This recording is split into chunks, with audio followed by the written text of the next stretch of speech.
The north wind on Blackwood Ridge does not simply blow. It behaves like a living, malicious entity. It seeks out the smallest gaps in clothing, gnaws the warmth from the body, and flays the skin right off the bone. This is the edge of the world, where civilization is but a distant, half-forgotten myth, and reality consists only of ice, granite, and the eternal struggle for survival. Elias Thorne knew this truth better than anyone. A man whose face resembled an old topographical map, etched with scars and wrinkles from endless squinting at the snow, stood at the very edge of a granite ravine. His breath punched into the air in thick, rhythmic plumes, instantly crystallizing and settling as frost on his thick, gray beard. He had lived in this frozen wasteland for 10 years. 10 years of voluntary exile. He had fled here not from the law, but from himself, from the intrusive, acidic memories of a botched Black Ops mission in the sands of the Middle East, where his squad was ambushed, and he was the sole survivor left to carry the burden of guilt. Here, among the eternal snows of the Yukon, where winter temperatures rarely rose above 30 below, the rules were brutal, but honest and simple. Kill or die. Adapt or freeze. There were no politics, no lies, only the pure, crystal truth of survival. That morning, the fragile silence of the taiga, usually broken only by the cracking of trees in the frost, was shattered by a sound utterly foreign to the natural rhythm of the forest. It was not the snap of a dry branch under a moose's hoof, nor the rasping call of a raven. It was the sickening, screeching sound of metal, striking with immense force against living bone.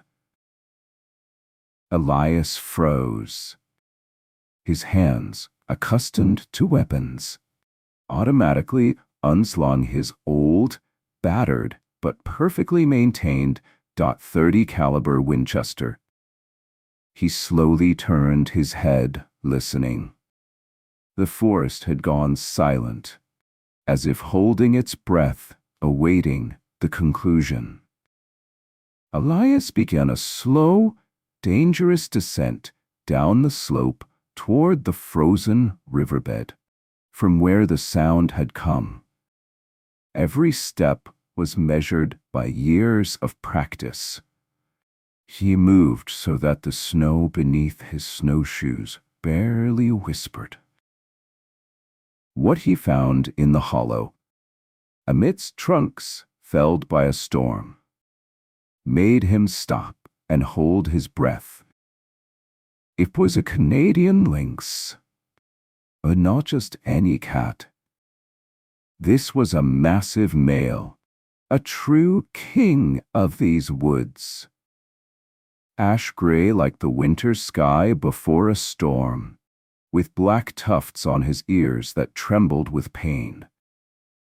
The beast was caught in a poacher's snare, an insidious, illegal mechanism. A braided steel cable, designed to hold a wolf or even a small bear, had cinched tight around the cat's rear leg. The loop cut deep into the muscle, severing circulation and inflicting hellish pain with every movement. What struck Elias most was that the beast did not thrash in hysteria, as foxes or coyotes usually do. He did not scream. He did not gnaw at the trap. He lay on the snow, breathing heavily, conserving his strength. When the lynx saw the human, he did not try to flee. He slowly raised his head.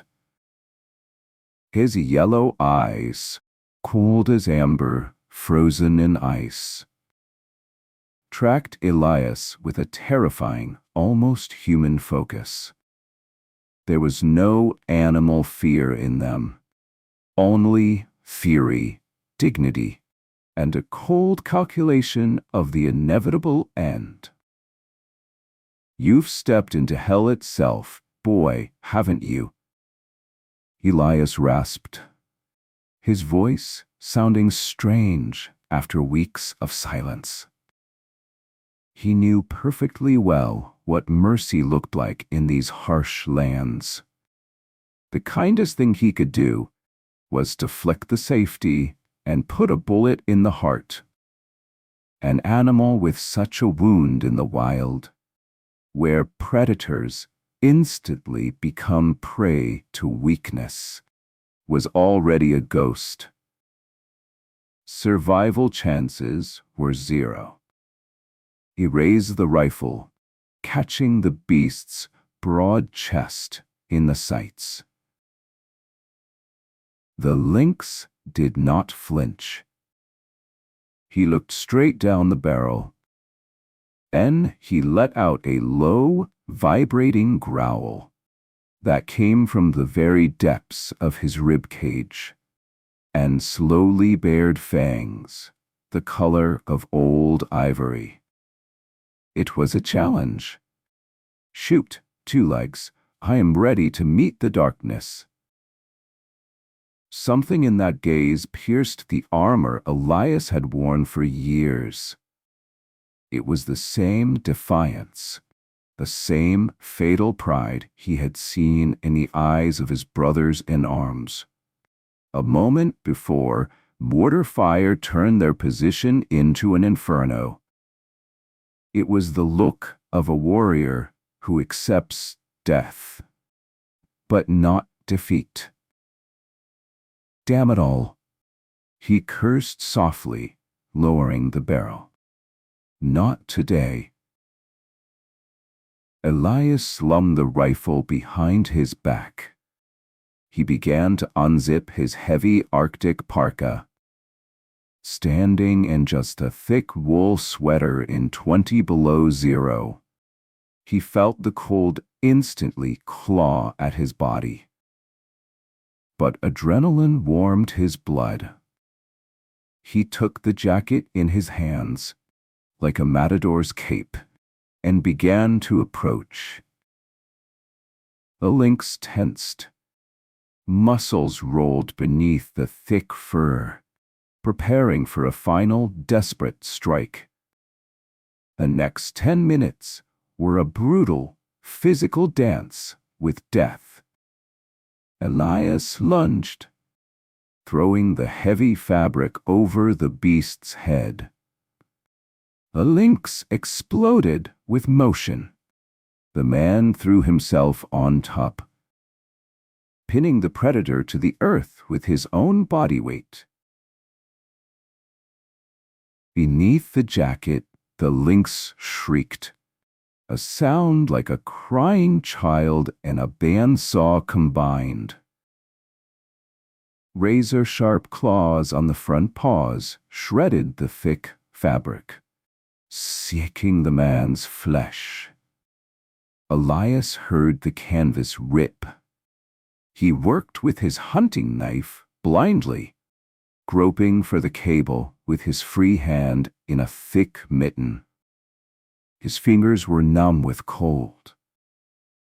"Easy, easy, you devil," he snarled through gritted teeth, while the beast thrashed beneath him.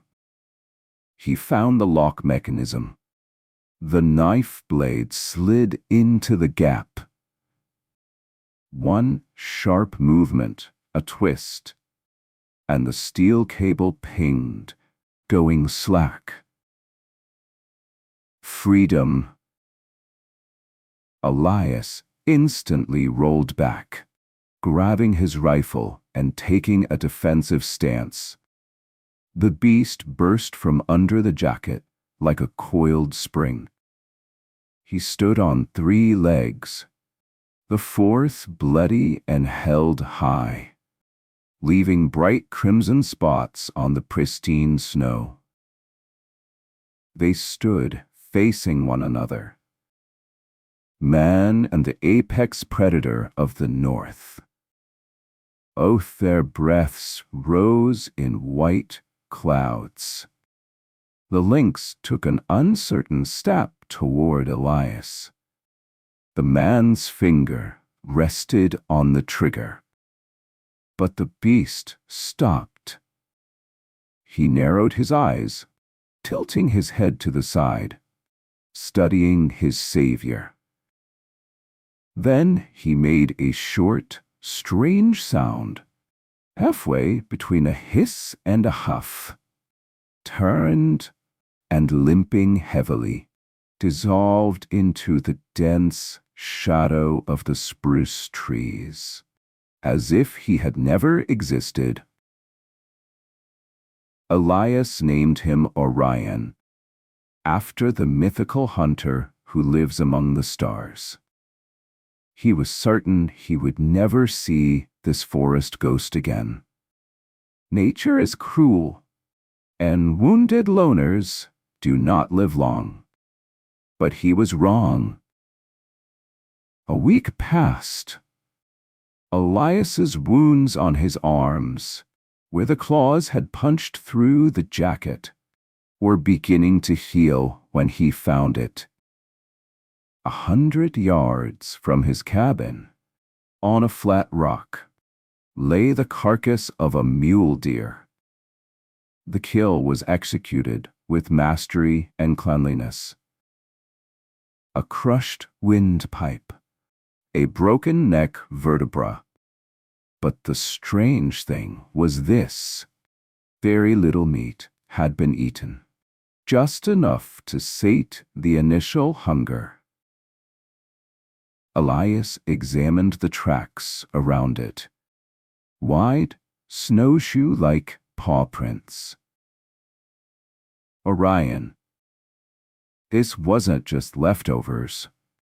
This was a gift, or a repayment of a debt.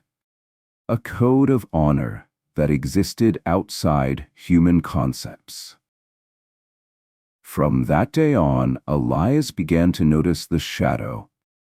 When he chopped wood, he felt a gaze on his back that made the hair on his neck stand up. He would spin around and see only the swaying branch of an old larch, shedding snow.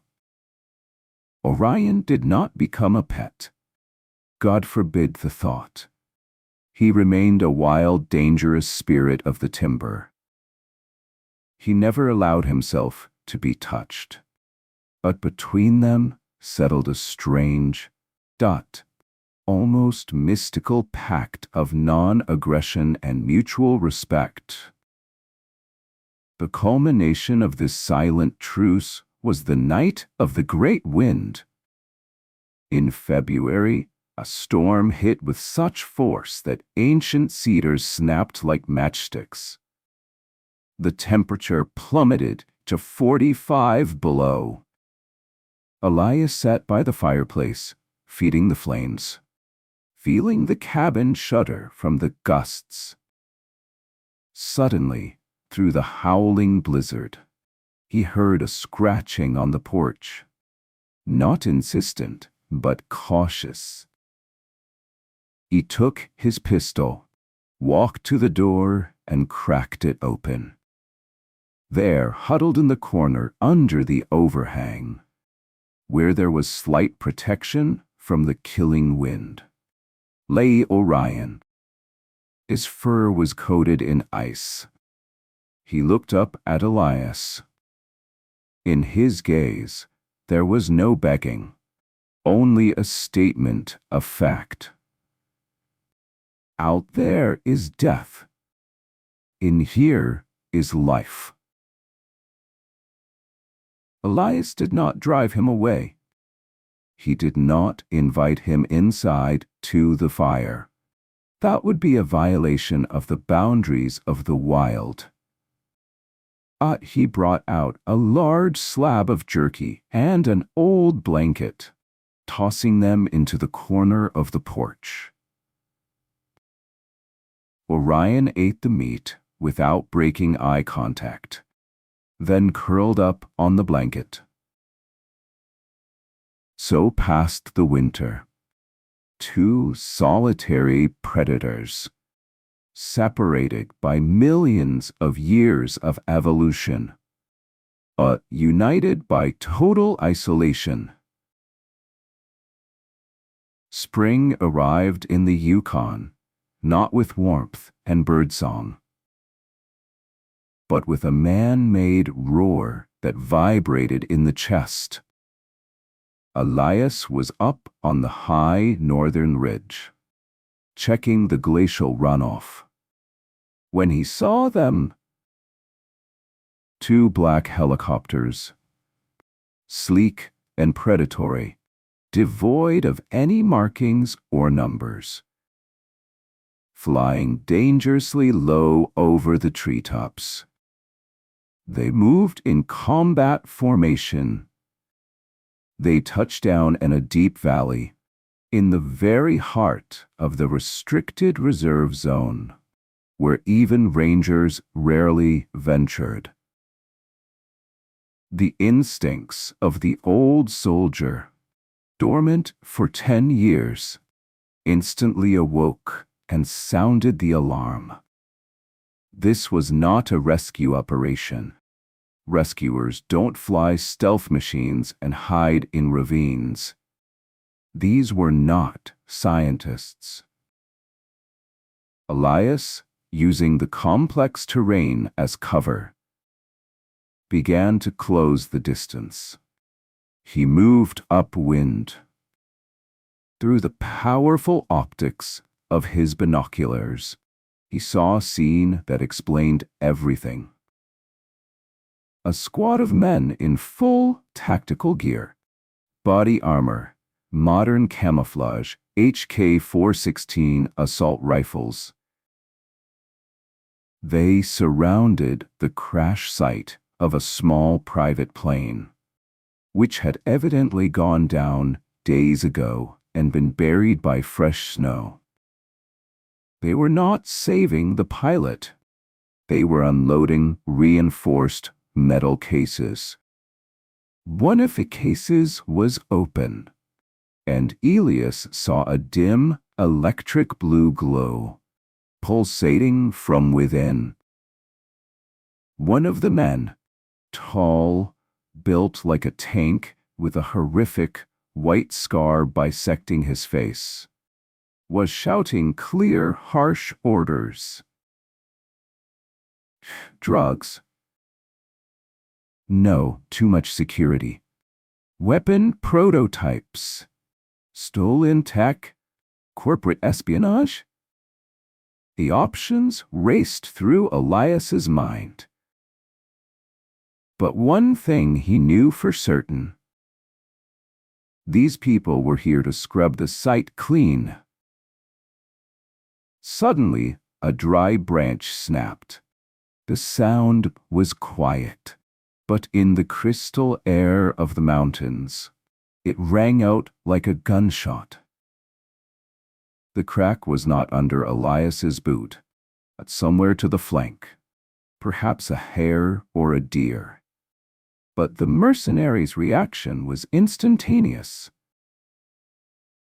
One of the perimeter guards whipped his head around.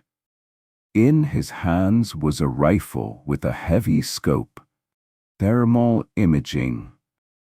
He swept the barrel across the slope. Contact 3 o'clock. Heat signature. Range 300. His voice rang out in the silence like a verdict. Elias knew he was burned. He didn't wait. He bolted from his position, the exact second the first bullets began to chew up the frozen earth, where he had just been lying. The air filled with the hiss of lead. This wasn't just security. This was a professional cleanup crew. No witnesses. Ever. Elias ran like he hadn't run since the war. His lungs burned. He headed for the stone labyrinth, a natural system of caves and narrow fissures 2 miles east. It was his only chance to even the odds. But he was old, his knees ached, and the pursuers were young, at peak physical fitness, with air support and modern tech. The bullet caught him near the entrance to the labyrinth. He felt the impact in his left shoulder, as if he'd been struck by a sledgehammer. The shockwave knocked him off his feet. He tumbled down the slope, breaking through bushes, and wedged himself into a narrow fissure between 2 giant granite boulders. The pain was blinding. Elias touched his shoulder. His hand came away, red and sticky. The round had passed through, miraculously missing the artery, but shattering the collarbone. He pressed snow against the wound to staunch the bleeding, and drew his old 1911 pistol. He checked the magazine. 7 rounds. Against at least 6 professionals who were already closing in. "Well, Elias," he whispered, wiping blood that ran from his forehead into his eyes. "This is where the road ends. Not a bad place to die." Twilight began to slowly descend on the forest, staining the snow in violet tones. It was the worst time for combat, known as the gray hour. A light became flat, the shadows deep and deceptive. The mercenaries moved efficiently. Elias could hear their short radio bursts echoing. They were fanning out wide, cutting off all escape routes, methodically checking every rock. "I see a blood trail." He went into the fissure behind those boulders. A rough voice said, terrifyingly close, "Careful, he's armed." Elias gripped the pistol tighter. His hand trembled from shock and blood loss, but he forced it to steady. He waited for the first silhouette to appear, determined to take at least one with him. Suddenly, the forest changed. It happened in an instant. There was no gunshot, no battle cry. There was only the dull sound of something heavy and soft dropping from a height. A thud against a body, and then a sound that froze the blood even in the old soldier's veins. A wet, sickening crunch of breaking bone. "Mike? Mike, report!" The commander screamed nervously into the radio. Silence. Only the sound of wind in the pine tops. Then panic exploded to Elias's left. A long burst of automatic fire slashed the twilight. Tracers flying into the void, slamming into tree trunks. "What the hell is that?" "It's in the trees. It moves too fast." Elias cautiously peered out from his cover, and what he saw made him forget the pain. On a thick branch of an ancient pine, directly above one of the mercenaries, sat Orion. But this was not the calm beast dozing on his porch. This was a primal demon of vengeance. His eyes burned in the tactical lights like two live coals from hell. Ears flattened, teeth bared in a horrific grimace. The Lynx launched. It wasn't a jump. It was flight that defied physics. 60 pounds of solid muscle and razor-sharp claws slammed into the mercenary's back. The man fell face first into the snow. Before his brain could process what had happened, Orion didn't linger. One precise bite to the base of the neck, and he instantly sprang away into the deep shadow. Before the others could swing their weapons, chaos consumed the elite squad. Discipline shattered into fragments. That's not a man. That's an animal. Where is he? They began firing blindly, gripped by primal terror of the unknown. Thermals proved useless. Orion's thick winter coat perfectly masked his body heat, making him nearly invisible to sensors, and he moved faster than they could track with heavy barrels. Elias suddenly realized what was happening. Orion wasn't just hunting. He was defending his territory. And more importantly, he was defending Elias. The beast was paying life for life. The Lynx used guerrilla tactics, hit and run, refined by predators for millions of years. He struck from the rocks, dropped from trees, appearing from nowhere and vanishing into nothing, sowing panic and death. He was the forest itself, risen against the invaders. Minutes later, the shooting stopped. Only the commander remained, the man with the scar. He stood in the center of the snowy clearing, spinning in circles, breathing heavy, frosty gasps. His men lay in the snow, transformed into dark mounds. "Show yourself. Come out, you monster." He roared, losing control. "I'll kill you." Elias, gathering his last strength, struggled to his feet. The pain in his shoulder was excruciating. Black spots swam before his eyes. But he held the pistol level. "You won't come out, as long as you can see him," Elias said softly but firmly. His voice rang like thunder in the ensuing silence. The commander whipped around toward Elias's voice, raising his assault rifle.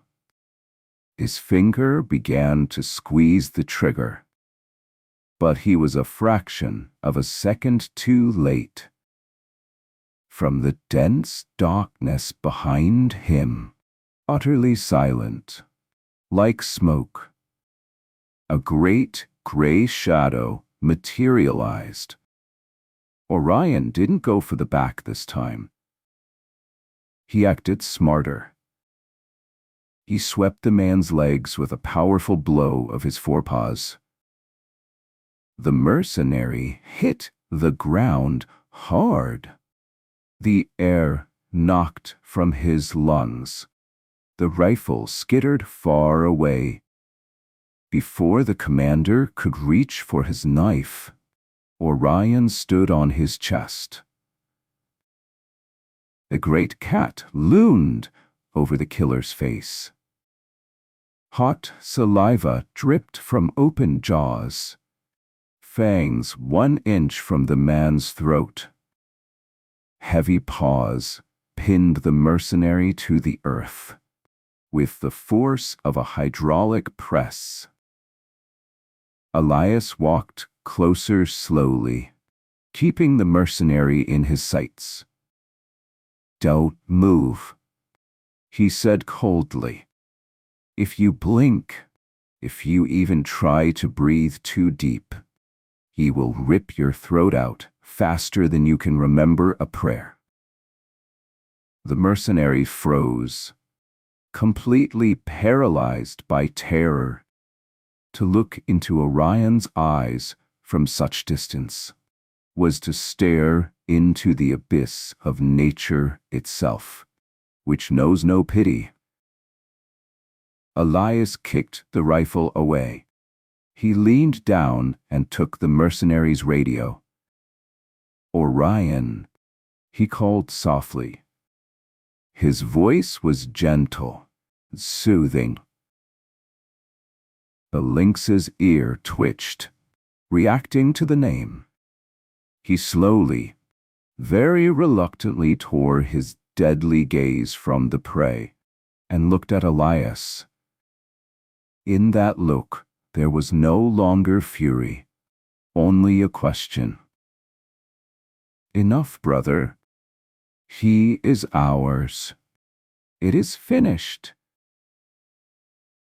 When the state police helicopters and federal agents arrived, summoned by Elias on the mercenary frequency, they witnessed a scene that wouldn't fit into any report. A squad of elite, trained killers completely neutralized. The surviving commander tied with his own straps, in a state of deep catatonic shock, mumbling incessantly about a forest demon and eyes of death. Elias sat on a large boulder, while a field medic cleaned and bandaged his shoulder. "You are incredibly lucky, Mr. Thorne," the young officer said, surveying the battleground with a mix of horror and respect. "Judging by the wounds on the bodies, these guys were hit by a whole pack of wolves. Or maybe a cougar. You have a guardian angel." Elias gave a faint, weary smile. He said nothing. He slowly raised his eyes and looked toward the dense, impenetrable spruce forest that stood like a wall around the clearing. Ere the first timid rays of the cold dawn were piercing the branches, creating a play of light. There, on the razor's edge between light and shadow, sat Orion. He was invisible to the police bustling about.